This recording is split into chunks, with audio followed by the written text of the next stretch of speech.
Nahuli na si Zaldico.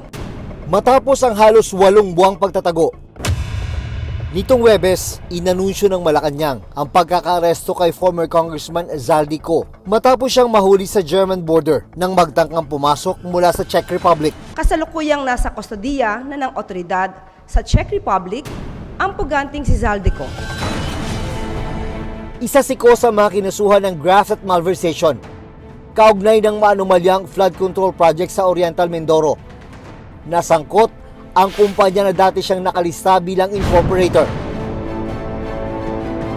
Ang halaga ng questionableng flood control project, halos 300 million pesos. Ipinagutos din ng gobyerno na i-freeze ang mga assets ng dating kongresista, kabilang na ang kanyang mga ari-arian, bank accounts at air assets. Alam ko na buo ang galit ninyo sa akin ngayon. Nauunawaan ko rin kung bakit.